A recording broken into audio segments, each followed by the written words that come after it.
Shock Piece: The Search for Freedom, a novel by C. Nguyen. Chapter 17: Luke, the Trousers Drama, and Scabies. Years passed. The children were growing up despite the meager food allowance, and no one was holding hope for a revolutionary change anymore. Luke could not pull them up. They stuck right at his crotch, even with every effort made. He could not pull his trousers up an inch further. They were too small for his growing body. Those trousers were for a boy of 11. When Luke had got to high school, when the fall of Saigon happened, Luke was 13 now. He was in year 8, and his school uniforms were too old. The white shirt was tight, but not as tight as the pants. He could still button up his shirt without much drama, but the trousers. His sisters had feared his frustrated grunts every afternoon in the last month or so. Either Kim or Trin had to come in and help him dress in the end. Golly gosh, these blasted pants. How am I going to pull them up? Luke said in between breaths. He had been trying for the last 5 minutes without success, and the effort had left him short of breath and panting. Kim looked at her younger brother. The pathetic figure of a teenager trying desperately to get into undersized pants that he had outgrown years ago made her want to half laugh, half cry. She and Trin went inside. They had been helping him with this for a few weeks already. The frustration and anxiety at the beginning of the problem had changed to resigned expectation and stoic endurance from the young boy. Poor Luke. He had no other choice but to squeeze his body into the school uniform to conform like everyone else. It was crucial for a 13-year-old. He would hate to be any different from his schoolmates. The embarrassment would kill him. It was already bad enough that his pants were a few shades lighter than the normal school uniform because of frequent washing and wearing and being the only ones he had. He had cried openly a few times before when he realized that his pants no longer fitted him. It also left him drained of energy, knowing that he had no choice. There was no alternative. His mother was away on her regular peddler trips to earn a living for a few months, and would not be back until next month. They had no money to buy him another pair of trousers, and he knew it. "It's okay. We'll help you," Kim said gently. He gestured for Trin to come closer. "Hurry up. I must go as well. It's almost 12. Trin complained but still stepped in. She knelt down, holding the trouser legs tightly for Kim to pull them up past Luke's crotch. "Why are they too tight? You've grown too fast." "Stop growing so fast," she scolded, wanting to leave for school. Kim heard her sister's remarks and felt the irony ringing in her ears. Instead of suggesting finding a bigger pair of pants to fit his growing body, her sister was offering a solution that was as impossible as telling time to stop. "Don't be absurd. Just shut up and hold them down steady, silly bugger," she curtly reprimanded the younger Trin. Then they both gave their attention to the matter at hand. Kim used all her strength to hold onto the waistband and yanked it past the stretch point. She lost her balance and fell backward against the wall, her feet in the air. They all laughed aloud, like normal youngsters having fun, despite the bitterness of the situation. However, Luke could try now to pull his zipper up, while his two sisters helped him on each side, gathering the openings together. Kim was impatient now, her forehead sweating from the strain. "Hold still. We can't pull the zipper up if you're not standing still, monkey runt." The room was windowless, like most of the terrace houses on the streets of Saigon, where some rooms might not have windows at all. The heat of noon and the exertion of the whole exercise left them with beads of sweat running down their body. Luke's shirt had wet patches on the underarms and the back, clinging even more tightly to his skinny body. Despite his sister's accusation that he had grown up too fast, Luke was lanky and twiggy as a matchstick. "I'm standing still," Luke protested at Kim's admonition. He was equally annoyed. Finally, after many yanks and pulls, their effort paid off as miraculously as Trin's wish of telling her brother to stop growing and to be able to get inside his pants. Everyone was happy with the result. Bye. I've got to run. I'm late, Trin shouted, darting off right away. There you go for another day, Kim sighed heavily, not knowing how her brother managed without going for a piss during the day, as it was impossible for him to zip up his trousers without help. Poor bugger. The little kid just had to go without a drink for the entire 5 school hours and could only relieve his bladder when he got home. Still, he did not want to miss school.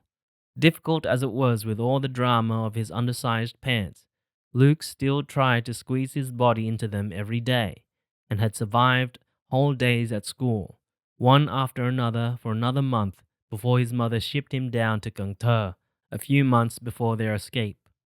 It was a vast relief for the three of them from the day Luke left home.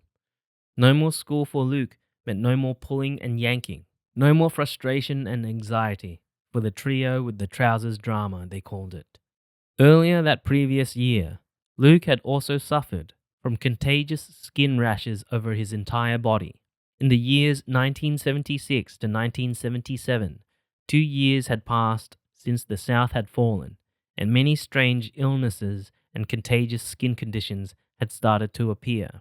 The mysterious skin rash, which affected millions of South Vietnamese, was now quite certainly coming from scabies. But without information and guidance to help them understand, the general population were in the dark. The scabies infestation imported from the northern soldiers escalated to extremes.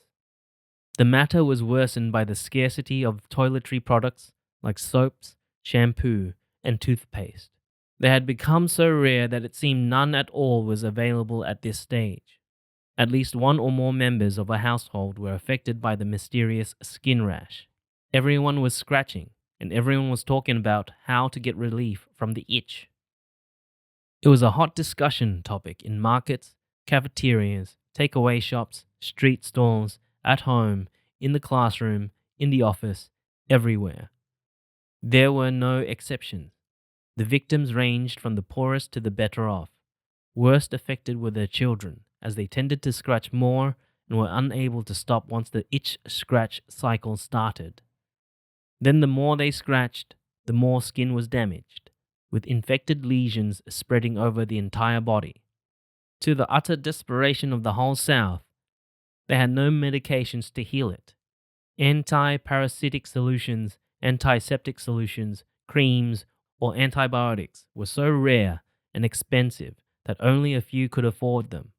Most were old and outdated, the remnants of army supplies or pharmacy stores before the war ended.